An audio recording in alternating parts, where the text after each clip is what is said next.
여러분 안녕하세요. 삶의 고백 채널입니다. 오늘 이야기를 시작하기 전에 구독과 좋아요 부탁드립니다.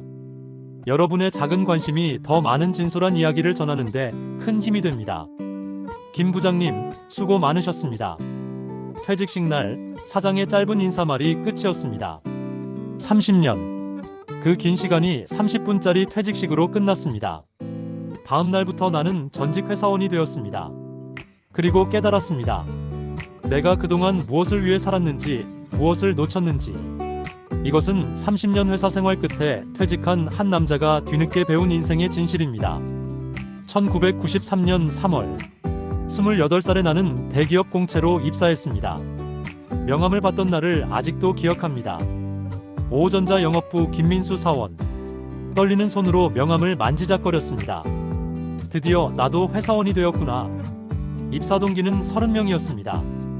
우리는 희망에 차 있었습니다. 10년 안에 부장 달자. 임원까지 가보자. 술자리에서 그런 이야기를 나누며 웃었습니다. 그때는 몰랐습니다. 30년 후 그 30명 중 단 2명만 임원이 된다는 것을. 그리고 나는 그 2명이 아니라는 것을. 첫 10년은 열정적이었습니다. 누구보다 일찍 출근하고 누구보다 늦게 퇴근했습니다. 주말에도 회사에 나왔습니다. 나는 회사를 위해 산다. 그렇게 믿었습니다. 승진도 빨랐습니다. 5년 만에 대리, 8년 만에 과장. 상도 여러 번 받았습니다. 우수 사원상, 영업 최우수상. 상장은 집 서재에 액자로 걸어두었습니다. 자랑스러웠습니다. 하지만 그 과정에서 잃은 것들이 있었습니다. 가족과의 시간. 결혼은 32살에 했습니다. 아내는 같은 회사 직원이었습니다. 결혼 1년 만에 첫아이가 태어났습니다. 딸이었습니다. 하지만 나는 육아에 참여하지 못했습니다. 야근이 많았고 출장이 잦았습니다. 아이 돌잔치에도 출장 때문에 참석하지 못했습니다. 미안해. 회사 일이 급해서. 아내에게 전화로 사과했습니다. 2년 후 둘째가 태어났습니다. 아들이었습니다. 이번에는 육아 휴가를 내려고 했습니다. 하지만 상사가 말했습니다. 지금 프로젝트가 한창인데 휴가. 승진하고 싶지 않아? 나는 휴가를 포기했습니다. 아이들은 빠르게 자랐습니다. 첫돌, 100일, 입학식, 운동회. 나는 대부분 참석하지 못했습니다. 항상 회사 일이 우선이었습니다. 나중에 시간 나면 해주지. 그렇게 미루었습니다. 딸이 초등학교 3학년 때였습니다. 학교 참관 수업이 있었습니다. 아내가 부탁했습니다. 당신도 한번 와봐요. 애가 보고 싶어 해요. 나는 거절했습니다. 중요한 회의가 있어. 다음에. 그날 저녁 집에 돌아왔을 때 딸이 물었습니다. 아빠, 왜 안 왔어요? 다른 애들은 다 아빠 왔는데. 미안해. 아빠가 일이 바빠서. 딸은 아무 말 없이 방으로 들어갔습니다. 그 일은 금방 잊혔습니다. 아니, 잊은 척 했습니다. 회사 일이 더 중요했으니까요. 입사 15년 차. 40대 초반. 과장에서 차장으로 승진했습니다. 하지만 더 이상 빨리 올라갈 수 없었습니다. 위에는 사람들이 많았고 자리는 한정되어 있었습니다. 동기들도 하나둘 정체되기 시작했습니다. 어떤 이는 퇴직했고 어떤 이는 자회사로 발령났습니다. 30명이던 동기는 이제 15명으로 줄었습니다. 그래도 나는 버텼습니다. 조금만 더 참으면 부장 달 수 있어. 그렇게 믿었습니다. 입사 20년 차. 50살. 드디어 부장 승진. 감격스러웠습니다. 20년을 기다린 자리였습니다. 부장이 되고 나서는 더 바빴습니다. 책임이 커졌고 업무량이 늘었습니다. 팀원들을 관리해야 했고 실적을 책임져야 했습니다. 집에는 거의 가지 못했습니다. 주말에도 회사 사람들과 골프를 갔습니다. 네트워킹이 중요해. 그렇게 정당화했습니다. 아내는 점점 말이 없어졌습니다. 예전에는 퇴근하면 하루 일과를 물어봤지만 이제는 그러지 않았습니다. 대화도 줄었습니다. 필요한 말만 주고받았습니다. 아이들도 나와 거리가 멀어졌습니다. 딸은 고등학생이 되었고 아들은 중학생이 되었습니다. 하지만 나는 그들이 무슨 고민을 하는지, 무엇을 좋아하는지 몰랐습니다. 딸이 대학에 합격했을 때 나는 출장 중이었습니다. 전화로 축하한다고 했습니다. 잘했다. 아빠가 자랑스럽다. 하지만 속으로는 생각했습니다. 어느 대학에 붙었더라. 뭘 전공한다고 했지? 입사 25년 차. 55살. 임원 승진 대상자 명단에 내 이름이 없었습니다. 충격이었습니다. 25년을 회사를 위해 바쳤는데 인사팀장을 찾아갔습니다. 왜 제가 빠진 겁니까? 김 부장님, 죄송합니다. 회사 사정상. 돌아오는 대답은 뻔했습니다. 그해 임원이 된 사람은 내 동기였습니다. 그와 나의 차이는 무엇이었을까? 능력, 운, 인맥? 나는 알 수 없었습니다. 그 후로 회사 생활이 무의미하게 느껴지기 시작했습니다. 내가 왜 이렇게 열심히 일했지? 이제 더 이상 올라갈 수 없는데. 입사 28년 차. 57살. 명예퇴직 대상자 명단에 내 이름이 올랐습니다. 회사는 구조조정을 하고 있었습니다. 부장급 이상 중 임원 승진 가능성이 없는 인원. 그게 나였습니다. 선택지는 두 가지였습니다. 명예퇴직하고 위로금 받기. 아니면 자회사로 전출. 나는 명예퇴직을 선택했습니다. 자회사 가서 후배들 밑에서 일할 순 없지. 자존심이었습니다. 2021년 12월 31일. 내 마지막 출근 날. 30년 가까이 다닌 회사를 떠나는 날. 퇴직식은 간소했습니다. 회의실에서 30분. 사장의 짧은 인사말, 꽃다발 증정, 기념품 전달. 그게 전부였습니다. 김 부장님, 수고 많으셨습니다. 그동안 회사 발전에 크게 기여하셨습니다. 사장의 말은 형식적이었습니다. 나는 고개를 숙여 인사했습니다. 감사했습니다. 사무실로 돌아와 짐을 쌌습니다. 30년간 모은 물건들. 명함, 상장, 기념품, 사진. 박스 3개에 담았습니다. 동료들이 와서 인사했습니다. 부장님, 수고하셨습니다. 건강하세요. 몇몇은 진심으로 안타까워했지만 대부분은 형식적이었습니다. 저녁에 송별회가 있었습니다. 20명 정도 모였습니다. 30년 회사 생활 치고는 많지 않은 인원이었습니다. 술을 마시며 생각했습니다. 30년. 이게 다구나. 다음 날부터 나는 백수가 되었습니다. 정확히는 퇴직자였지만 백수나 다름없었습니다. 처음 한 달은 좋았습니다. 이제 마음대로 살 수 있다. 늦잠을 자고 TV를 보고 산책을 했습니다.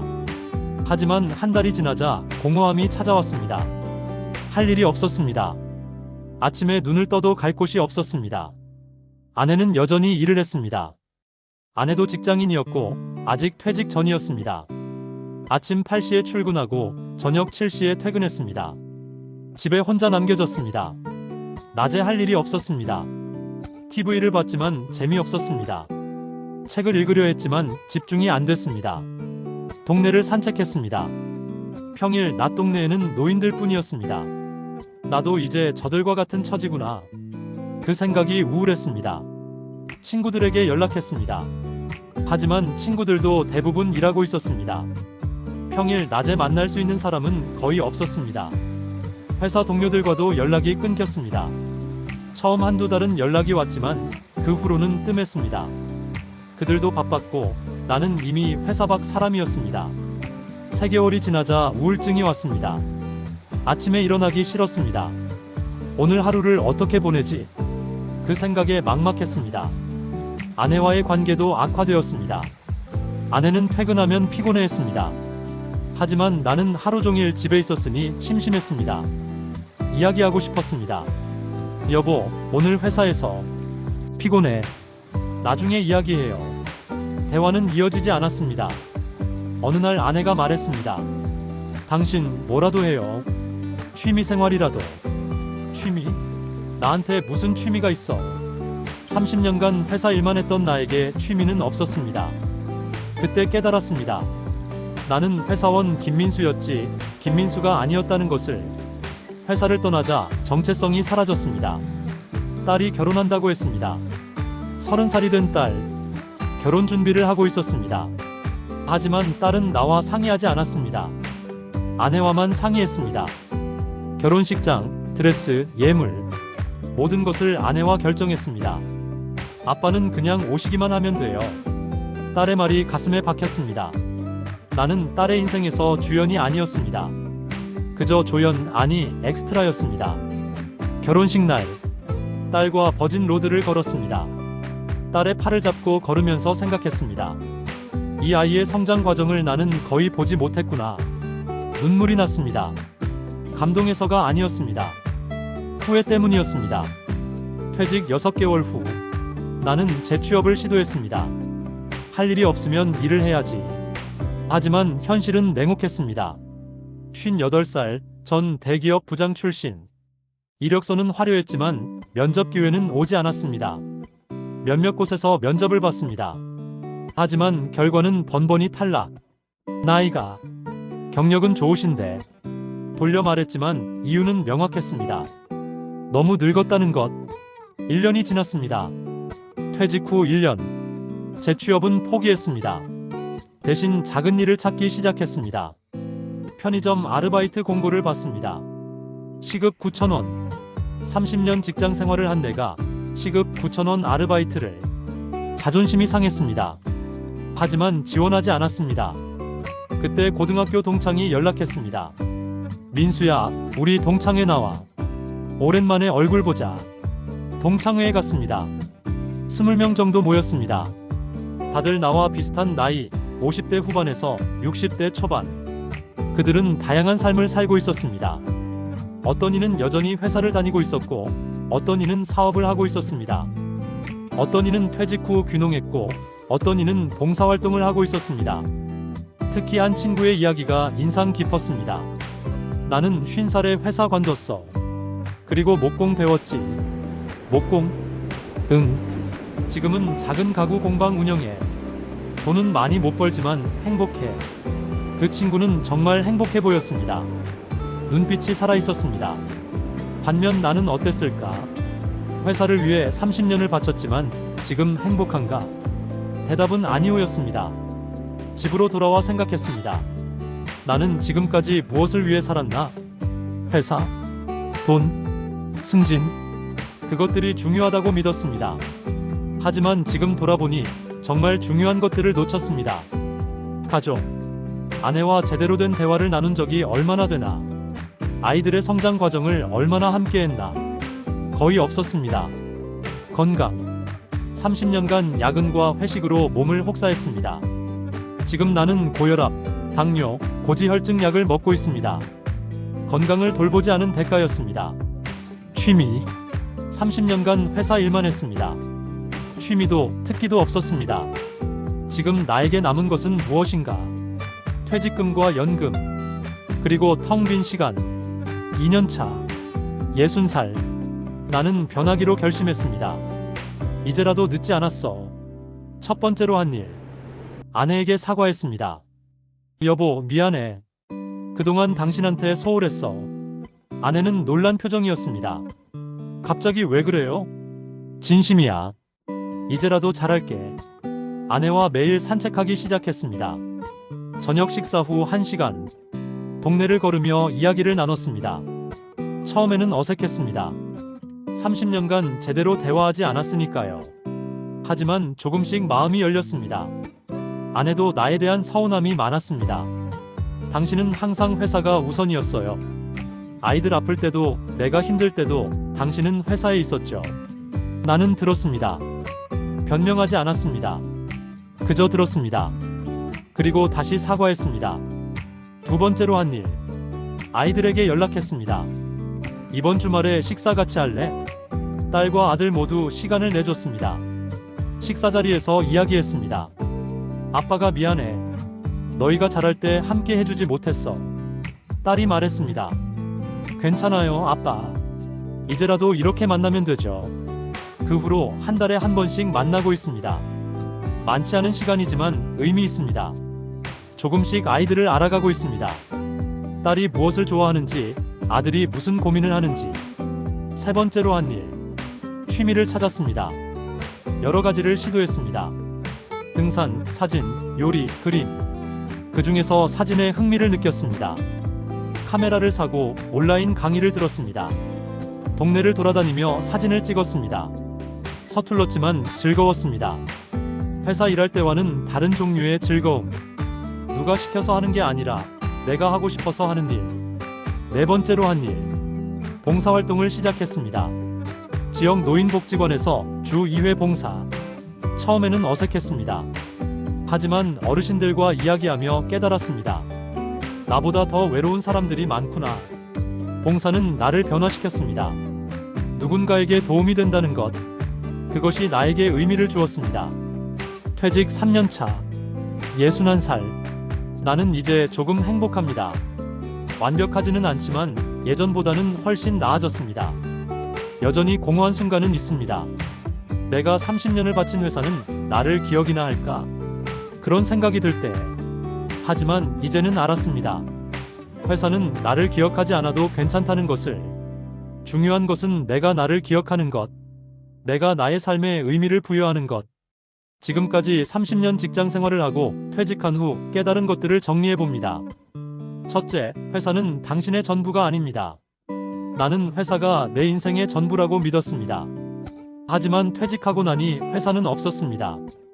회사는 당신이 떠나도 계속 돌아갑니다. 당신은 대체 가능합니다. 둘째, 가족이 가장 중요합니다. 회사 동료는 당신이 퇴직하면 연락하지 않습니다. 하지만 가족은 남습니다. 가족과의 시간을 소홀히 하지 마세요. 돈도 승진도 가족만큼 중요하지 않습니다. 셋째, 건강을 챙기세요. 건강을 잃으면 모든 것을 잃습니다. 회사 일 때문에 건강을 희생하지 마세요. 회사는 당신의 건강을 책임지지 않습니다. 넷째, 취미를 가지세요. 회사 밖의 삶을 준비하세요. 퇴직 후에는 시간이 많습니다. 그 시간을 어떻게 보낼 것인지 미리 준비해야 합니다. 다섯째, 인간관계를 다양화하세요. 회사 사람들만 만나지 마세요. 취미 모임, 동창회, 봉사단체. 회사 밖에도 세상은 넓습니다. 여섯째, 돈만 쫓지 마세요. 돈은 중요합니다. 하지만 돈이 행복을 보장하지는 않습니다. 적당한 돈과 행복한 삶의 균형을 찾으세요. 일곱째, 지금을 사세요. 나중에는 오지 않을 수도 있습니다. 하고 싶은 것, 가고 싶은 곳, 만나고 싶은 사람. 미루지 마세요. 여덟째, 정체성을 회사에서 찾지 마세요. 당신은 회사원이기 전에 한 명의 인간입니다. 회사 명함이 없어도 당신은 여전히 가치 있는 사람입니다.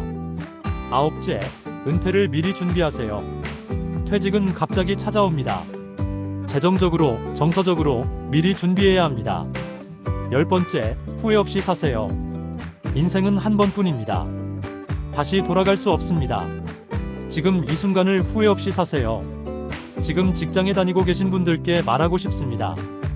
회사 일도 중요하지만 그것이 전부는 아닙니다. 균형을 찾으세요. 퇴근 후 가족과 시간을 보내세요. 주말에는 취미 생활을 하세요. 건강을 챙기세요. 회사 밖에 인간관계를 만드세요. 그리고 언젠가 퇴직하는 날, 당신이 후회하지 않도록. 나는 후회합니다. 30년을 회사에 바쳤지만 정작 중요한 것들을 놓쳤습니다. 하지만 이제라도 깨달았으니 남은 인생은 다르게 살겠습니다. 마지막으로 아내에게 그리고 아이들에게 말하고 싶습니다. 사랑합니다. 그리고 미안합니다. 이제라도 좋은 남편, 좋은 아버지가 되겠습니다. 지금까지 삶의 고백이었습니다. 이 이야기가 직장 생활을 하고 계신 모든 분들께, 그리고 퇴직을 앞두신 모든 분들께 작은 교훈이 되기를 바랍니다. 회사가 전부가 아닙니다. 진짜 중요한 것은 따로 있습니다. 늦기 전에 깨달으시기를 바랍니다. 구독과 좋아요, 알림 설정 부탁드립니다. 여러분의 응원이 더 많은 진솔한 이야기를 전하는데 큰 힘이 됩니다. 오늘도 의미 있는 하루 보내시기 바랍니다. 감사합니다.